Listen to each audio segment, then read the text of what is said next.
बिस्मिल्लाहिर्रहमानिर्रहीम अस्सलाम वालेकुम। तुसी वेखदे पे हो अपना पाक पतन पंजाब टीवी। मैं तुहाड़ा मेज़बान मुहम्मद हसन रज़ा।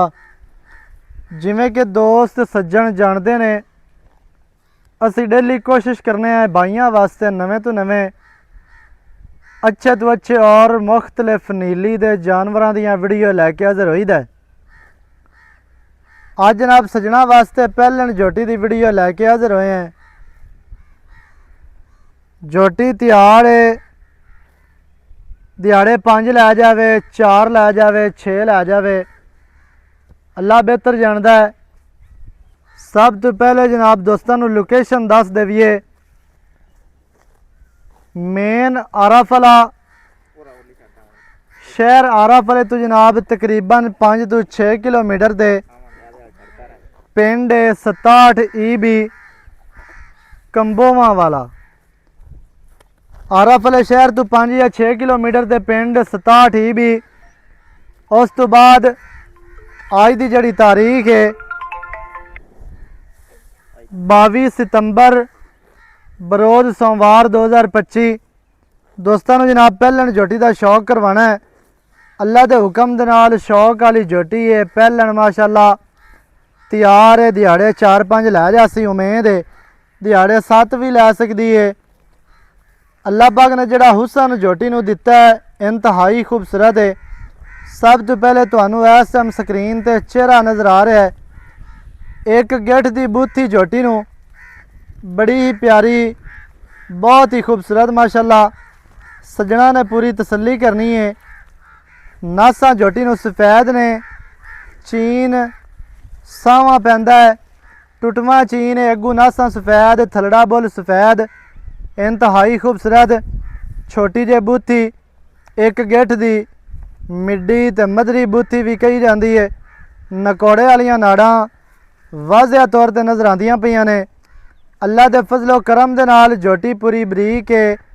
झोटी बार दी, दरिया दी, खास नीली दी, चरण फिरन वाली, टुरन वाली सारा दिन अल्लाह के हुक्म दे नाल पूरी चारू झोटी है। चरदी बड़ी है माशाअल्लाह, क्योंकि सारा दिन ही चरण वाली झोटी है। बहुत ही प्यारी और खूबसूरत माशाअल्लाह छोटी जी कोपरी झोटी नूं इंतहाई खूबसूरत कन्न वेखने जी दोस्तों ने। लम्मे चैड़े छज्जा वर्गे कन्न जिमें पखे दे पार होंदे ने। कन्ना दियां अगू नुकरां जैनियन को 2-2 इंच मुड़ियां हुई ने। विच कन्ना दे 4 तो 6-6 इंच पछा में माशाअल्लाह सजना ने तसल्ली करनी है। कैमरामैन साहब जाके आर्डर विखाना है माई का। बहुत ही खूबसूरत माई नूं जनाब अडर है। अडर की अटैचमेंट इंतहाई खूबसूरत। सैड तो भी अडर दोस्तों ने वेखना है। मझ जैनमैन पट्टा तो 4-4 इंच बाहर निकली फिरदी है। थण मझ नूं रुग रुगदा सोहना थण है। मुट्ठी मुट्ठी का थण, ना मुट्ठी तो घट ना मुट्ठी तो वध। मझ कोई पैड़ा छिका के नहीं खलोती, नीवी उच्ची नहीं खलोती। चारे लत्तां मझ दियां बराबर ने, इंतहाई खूबसूरत। मझ नूं बॉडी स्ट्रक्चर है। मझ नूं जनाब चौकटा, मझ नूं पुट्ठा 4 फुट चैड़ा पहलन हो के इन्नी चैड़ी मझ घट मझां इन्नियां चैड़ियां होंदियां ने। मझ दियां दोस्तां ने डाकां चेक करनियां ने।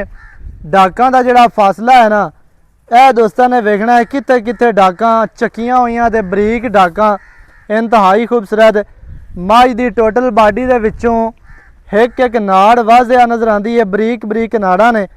मझ बिल्कुल बरीक है, टिशू पेपर वर्गी मझ नूं चंबड़ी है। रेशम वर्गी अल्लाह के हुक्म दे नाल जिस तरह बोसकी 6 पॉइंट होंदी है उवें ही मझ नूं चंबड़ी। पूछ डोर वर्गी मझ नूं जनाब खुड्डा पूरा फुट का खुला है, बिल्कुल साफ है, सफाई वाला खुड्डा मझ नूं।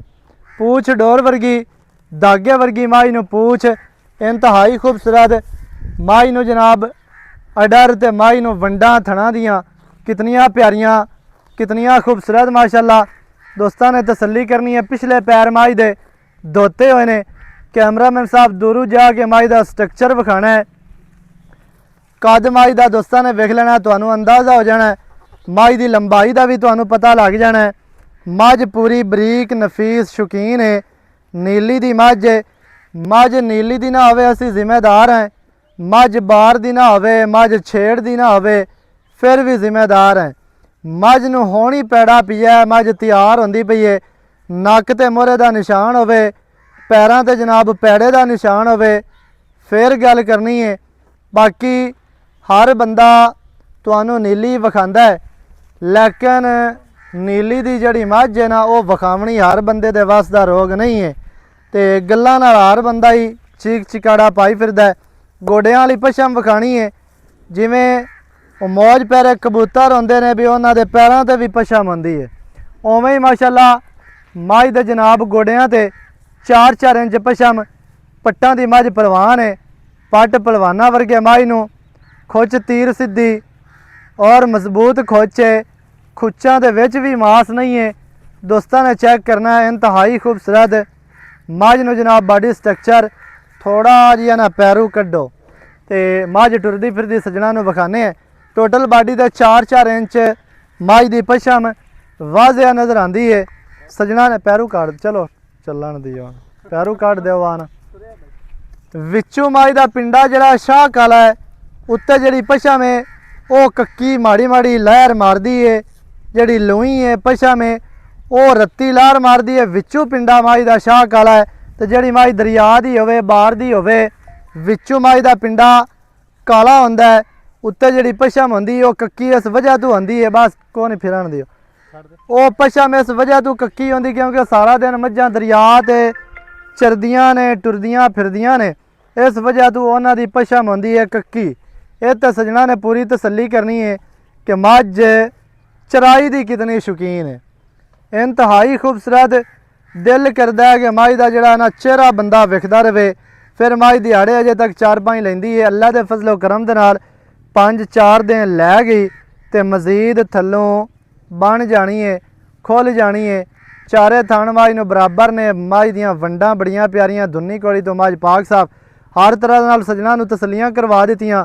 सिंगी छोटी है, चेहरा बड़ा प्यारा है, हर चीज़ तुहानूं विखा दित्ती है। मझ नूं पसलियां बराबर ने, कंड गाडर वर्गी कंड मझ नूं चैड़ी, 4 पाई उत्ते पा दिओ कोई मसला नहीं, कवां मझ नूं नहीं है। ये तो दूरों हो के स्ट्रक्चर मझ दा विखाना है।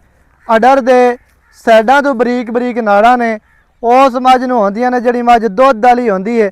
अल्लाह दे हुकम दे नाल मझ पहलण हो के 14-15 किलो दुध छड्डदी नहीं है। तो 14-15 किलो भी दुध बड़ा सारा होंदा। जिहड़े दोस्त शौकीन हैं ना सिर्फ गल्लां दे कि मझ 20 किलो तो 22 किलो तो 25 किलो, 25-24-22 किलो वाली मझ घट पैदा होंदी है। 100 मझां दे विचों कोई 5 मझां ऐसियां होणियां ने जिहड़ियां मझां 20 किलो ते जांदियां ने, बाकी 17-18-100 दे विचों कोई 15 होणियां ने। एवरेज जिहड़ी दुध दी है ना वो ऐ ही होंदी जे 12-13-14 किलो। बाकी दी गलबात जनाब करने भाई होरां नाल सांझी, सारी डिटेल सारी गल तुहानूं मझ दी डिटेल वो मालकां दी ज़ुबानी लैके देने हैं।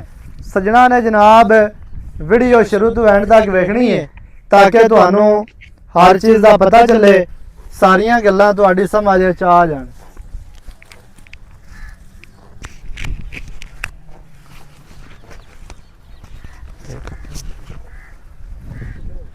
अस्सलामुअलैकुम। वालेकुम सलाम भाईजान की हाल चाल? अल्लाह दा शुक्र है भाई, सेहतां तबीयतां बिल्कुल खैरियत भाई, माशाअल्लाह जी, अल्हम्दुलिल्लाह। भाईजान भाई अली गुज्जर साहब जी भाई जी, पिंड 67 भी आरफ वाला 67 भी आरफ इवें है जी। इंजी गल है। ਜਿਹੜੇ ਵੀਰ ਭਰਾ ਨੂੰ ਮੱਝ ਚੰਗੀ ਲੱਗੇ ਡਾਇਰੈਕਟ ਆ ਤੇ ਲੋਕੇਸ਼ਨ ਸਜਣਾ ਨੂੰ ਦੱਸ ਦਿੱਤੀ ਹੈ, ਤਾਰੀਖ ਦੱਸ ਦਿੱਤੀ ਹੈ, ਮੌਕੇ ਤੇ ਆ ਕੇ ਮੱਝ ਚੈੱਕ ਕਰਕੇ ਪਾਸ ਕਰਕੇ ਲੈ ਜਾਓ। ਭਾਈਜਾਨ ਮੱਝ ਦਿਹਾੜੇ ਲੈਂਦੀ ਹੈ ਤਕਰੀਬਨ ਕੋਈ 4-5 4-5 ਲੈ ਜਾ ਸੀ, 7 ਦਿਹਾੜੇ ਵੀ ਲੈ ਹਫਤਾ ਵੀ ਲੈ ਸਕਦੀ ਮੈਂ, ਕਿਉਂਕਿ ਪੁੱਠੇ ਮੱਝ ਨੂੰ ਅਜੇ ਤੱਕ ਨਵਾਏ ਨਹੀਂ ਹੈਗੇ ਮੈਂ। ਹਾਂਜੀ ਹਾਂਜੀ ਪੁੱਠੇ ਅਜੇ ਤੱਕ ਬੰਨੇ ਨਹੀਂ ਹੈ ਮੱਝ ਨੇ। ਤੇ ਮੱਝ ਮਾਸ਼ਾਅੱਲਾ ਪੂਰੀ ਬਰੀਕ ਹੈ, ਨਫੀਸ ਮੱਝ ਹੈ, ਸ਼ੌਕੀਨ ਦਰਿਆ ਦੀ ਤੇ ਬਾਹਰ ਦੀ, ਪਹਿਲਣ ਛੋਟੀ ਹੈ ਭਾਈ, ਪਹਿਲਣ ਛੋਟੀ। ਦਿਹਾੜੇ ਤਕਰੀਬਨ 4-5 ਲਾਇਆ ਸੀ, ਬਾਕੀ ਪਹਿਲਾਂ ਨੇ ਆਪਾਂ ਭਾਈਜਾਨ ਥਣ ਕਰਵਾਣੇ ਨੇ ਪਾਸ ਬਿਲਕੁਲ ਬੇਸ਼ੱਕ ਸੂਈ ਹੋਈ ਵੀ ਲੈ ਜਾਵੇ, ਥਣਾ ਵਾਲੇ ਮੋਰੇ ਚਲਾ ਕੇ ਦੇਣੇ। ਓਕੇ ਜੀ ਓਕੇ, ਬਾਕੀ ਸਜਣਾ ਦਾ ਨਸੀਬ ਹੋਣਾ, ਆਪਾਂ ਪਾਸ ਕਰਕੇ ਬਈ ਲਈਏ, ਅਗਲਾ ਵੀ ਪਾਸ ਕਰਕੇ ਲੈ ਜਾਵੇ। ਆਪਾਂ ਪਾਸ ਕਰਕੇ ਲਿਆਂਦੀ ਹੈ, ਜਿਹੜੇ ਭਰਾ ਨਾਲ ਸੌਦਾ ਹੋਵੇ ਉਹ ਵੀ ਆਪਣੀ ਪਾਸ ਤਸੱਲੀ ਕਰੇ ਬਈ ਆ ਸਹੀ ਹੋ ਗਿਆ। ਬਾਕੀ ਪਹਿਲਾਂ ਨੇ ਭਾਈਜਾਨ ਕੀ ਤਜਰਬਾ ਕੰਮ ਕਰਦਾ ਦੁੱਧ ਦੇ ਨੂੰ? ਬਈ ਪਹਿਲਣ ਬਹੁਤਾ ਨਾ ਆਇਆ ਤੇ 13-14 ਕਿਲੋ ਤਾਂ ਨਹੀਂ ਛੱਡਦੀ, 20-20 ਕਿਲੋ ਵਾਲੀਆਂ ਤਾਂ ਆਪਾਂ ਗੱਲਾਂ ਕੂੜੀਆਂ ਨੇ। ਹਾਂ ਉਹ ਕਰਨੀਆਂ ਹੀ ਨਹੀਂ ਨਹੀਂ, ਉਹ ਆਪਾਂ। ਤਾਂ ਫਾਇਦਾ ਹੀ ਕੋਈ ਨਹੀਂ। ਹਾਂਜੀ ਅਜਾ 13-14 ਕਿਲੋ ਮੱਝ ਨਹੀਂ ਛੱਡਦੀ। ਮੈਂ ਇਹਨੂੰ ਦੁੱਧ ਵਾਲਾ ਥਣ ਲੱਗਾ ਹੋਇਆ ਮੋਟਰ ਥਾਣ ਤੇ ਮੱਝ ਨੂੰ ਚਮੜੀ ਤੇ ਸਾਰੇ ਹਿਸਾਬ ਕਿਤਾਬ ਹੀ ਮੱਝ ਨੂੰ ਚੰਗੇ ਨੇ। ਬਿਲਕੁਲ। ਮੱਝ ਜੈਨ ਮਨ ਬਰੀਕ ਏ, ਦਰਿਆ ਦੀ ਏ, ਬਾਹਰ ਦੀ ਏ। ਮੱਝ ਦਰਿਆ ਦੀ 100 ਮੱਝਾਂ ਦੇ ਵਿੱਚ ਵੀ ਖੜੀ ਹੋਵੇ ਤੇ ਉਹ ਲੁਕਦੀ ਨਹੀਂ। ਮੱਝ ਬਾਹਰ ਦੀ ਨਾ ਹੋਵੇ, ਚਰਾਈ ਦੀ ਨਾ ਹੋਵੇ ਤਾਂ ਵੀ ਆਪਾਂ ਚਰਾਈ ਦੀ ਜ਼ਿੰਮੇਦਾਰ। ਮਾਸ਼ਾਅੱਲਾ ਸ਼ੌਕੀਨ ਹੈ। ਹਾਂ ਅੱਛਾ ਭਾਈਜਾਨ ਕੀ ਰੇਟ ਜਿਹੜਾ ਲੈ ਲਵਣਾ? ਰੇਟ ਲਵਣ ਦੇਵਣ ਵਾਲਾ ਤੇ ਪੱਕਾ ਤੇ ਸੋਹਣੀ ਜਿਹੀ ਗੱਲ ਕਰਨੀ ਹੈ। ਭਾਈ ਅਸਾਂ ਜਿਵੇਂ ਪਿਆਰੀਆਂ ਪਿਆਰੀਆਂ ਗੱਲਾਂ ਪਹਿਲੇ ਕਰਦੇ ਪਏ ਹੋ ਐਵੇਂ ਹੀ ਮੁੱਲ ਦੀ ਨਿੱਕਾ ਗੱਲ ਜਿਹਾ ਪਿਆਰੀ। ਮੁੱਲ ਹੀ ਕਰਨਾ ਭਾਈ ਹਾਂਜੀ ਆਪਾਂ, ਐਵੇਂ ਲੰਮੀਆਂ ਚੌੜੀਆਂ ਗੱਲਾਂ ਨਹੀਂ। ਫਾਇਦਾ ਹੀ ਕੋਈ ਨਹੀਂ। ਭਾਈ 5,70,000 ਰੁਪਏ 5,70,000 ਦੀ 70 ਦੀ ਦੇ ਦੇਣੀ ਹੈ। ਦੇ ਇਹਦੇ ਦੇਣੀ। ਵਿੱਚ ਕੀ ਪਿਆਰ ਹੈ, ਵਿੱਚ ਕੀ ਚਾਹਤਾਂ ਨੇ? ਚਾਹਤਾਂ ਬਈ ਅਸਾਂ ਕਿਉਂਕਿ ਤੇਰੀ ਅੱਜ ਵਜ੍ਹਾ ਕੱਲ੍ਹ ਤੋਂ 10,000 ਖਰਚੇ ਰੁਪਏ ਕਿਰਾਏ ਛੱਡ ਦਾਂਗੇ ਬਈ। ਝੋਟੀ ਬਲੈਤੀ ਹੈ, ਝੋਟੀ ਵਾਕਿਆ ਹੀ ਚੰਗੀ ਹੈ। ਝੋਟੀ ਬਲੈਤੀ ਹੈ। ਝੋਟੀ ਨੂੰ ਸਟਰਕਚਰ ਚੰਗਾ ਹੈ, ਖਾਲੀ ਫਿਰ ਬਈ ਭਾਈ ਏਡੀਆਂ ਦੁਨੀ ਸੋਹਣੀਆਂ ਕੋਈ ਖਾਲੀ ਝੋਟੀਆਂ 3 ਲੱਖ ਦੀ 3.5 ਦੀ 4 ਐਵੇਂ ਦੀ ਹੀ ਕੋਈ ਗੱਲ ਨਹੀਂ ਹੈ, ਦੇਣੀ। ਬਿਲਕੁਲ ਹੈ ਗੱਲ ਤੁਹਾਡੀ ਜਾਨ ਮੈਨੇ। ਅਜਾ ਬਾਕੀ 5,60,000 ਰਹਿ ਗਏ। 5,60,000 5,60,000 ਵਿੱਚ ਇਹਦੇ ਮਜ਼ੀਦ ਕੋਈ ਚਾਹ ਪਾਣੀ ਕੋਈ ਚਾਹ ਪਾਣੀ ਬੋਤਲ ਬੂਹੇ ਤੇ ਬਿਸਕਟ ਆਇਆ ਜਿਹੜਾ ਬੰਦਾ ਤੇ ਫਿਰ ਉਹ ਹੋ ਹੱਕ ਜਾਣਾ ਬਣਦਾ ਹੈ ਉਹਦਾ। ਪਿਆਰ। ਹੱਕ ਬਣਦਾ ਬਈ। ਸਹੀ ਹੈ। 5,60,000 ਝੋਟੀ ਦੀ ਡਿਮਾਂਡ ਹੈ। ਜਿਹੜੇ ਵੀਰ ਭਰਾ ਸੱਜਣ ਨੂੰ ਪਸੰਦ ਆਏ ਮੌਕੇ ਤੇ ਆ ਕੇ ਆਪਣੀ ਤਸੱਲੀ ਕਰੋ, ਮੱਝ ਇੱਥੇ ਪਾਸ ਕਰਕੇ ਲੈ ਜਾਓ। ਅੱਛਾ ਭਾਈਜਾਨ ਕੋਈ ਦੋਸਤ ਆਖਦਾ ਹੈ ਵੀ ਮੱਝ ਦਾ ਕਰਨੇ ਆ ਬਿਆਨਾ, ਹਾਂਜੀ ਮੱਝ ਸੂ ਪੈਂਦੀ ਏ ਫਿਰ ਲੈ ਜਾਵਾਂਗੇ। ਕੋਈ ਤੇ ਗੱਲ ਨਹੀਂ, ਕੋਈ ਪਰੇਸ਼ਾਨੀ ਆਏਗਾ ਸੂਈ ਹੋਈ ਲੈ ਜਾਵੇ, ਫਿਰ ਵੀ ਲਿਜਾ ਫੇ ਵੀ ਸਕਦੇ। ਲੈ ਜਾਵੇ। ਆਪਣੀ ਚੋਕ ਕੇ ਪਾਸ ਬਿਲਕੁਲ ਆਦੀ ਤਸੱਲੀ ਕਰ ਲਵੇ। ਇਵੇਂ ਕੋਈ ਲਿਜਾਣਾ ਚਾਹਵੇ ਆਪਣੀ ਮਰਜ਼ੀ ਤੋਂ ਲਿਜਾ ਉਹ ਵੀ ਸਕਦਾ। ਧਾਰਾ ਮਾਰ ਕੇ ਆਦੀਆਂ ਕਿਉਂਕਿ ਲੈ ਹਾਲੀ ਜਾਵੇ। ਦਿਹਾੜੇ ਲੈਂਦੀ ਹੈ 6-7 5-7 ਲੈ ਜਾਣੇ ਅਜੇ ਨੇ। ਤੱਕ ਇਹਨੂੰ ਪ੍ਰੋਬਲਮ ਨਹੀਂ ਹੈ। ਨਹੀਂ ਨਹੀਂ ਕੋਈ ਸੂਣ ਡੰਗ ਦਿੰਦੇ ਦੀਵਾਰ ਤੇ ਖਲੀ ਹੋਵੇ ਤੇ ਫਿਰ ਇਹ ਹੁੰਦਾ ਵੀ ਗੱਡੀ ਤੇ ਚੜੇ ਤੇ ਮਸਲਾ ਬਣ ਸਕਦਾ ਹੈ। ਬਈ ਕੋਈ ਪਰੇਸ਼ਾਨੀ ਵਾਲੀ ਗੱਲ ਨਹੀਂ, ਸੂਈ ਲੈ ਜਾਵੇ ਬੰਦਾ, ਆਦੀ ਤਸੱਲੀ ਕਰਕੇ ਲੈ ਸਹੀ ਹੋ ਜਾਵੇ। ਗਿਆ। 5,60,000 ਡਿਮਾਂਡ ਹੈ। ਜਿਹੜੇ ਭਰਾ ਨੂੰ ਚੰਗੀ ਲੱਗੇ ਰਾਬਤਾ ਕਰੋ 0308 900 ਦਾ 2811। ਇਹਦੇ ਤੇ ਕਾਲ WhatsApp ਈਮੋ ਸਾਰੀਆਂ ਸਹੂਲਤਾਂ ਮੌਜੂਦ ਹਨ। ਵੀਡੀਓ ਚੰਗੀ ਲੱਗੇ ਵੀਡੀਓ ਨੂੰ ਕਰਨਾ ਹੈ ਲਾਈਕ ਤੇ ਸ਼ੇਅਰ, ਚੈਨਲ ਨੂੰ ਸਬਸਕ੍ਰਾਈਬ ਕਰਨਾ ਹੈ। ਨਵੀਂ ਅੱਛੀ ਔਰ ਬਿਹਤਰੀਨ ਵੀਡੀਓ ਦੇ ਨਾਲ ਹਾਜ਼ਰ ਹੋਵਾਂਗਾ। ਅੱਲਾ ਨਿਗਹਿਬਾਨ, ਪਾਕਿਸਤਾਨ ਜ਼ਿੰਦਾਬਾਦ।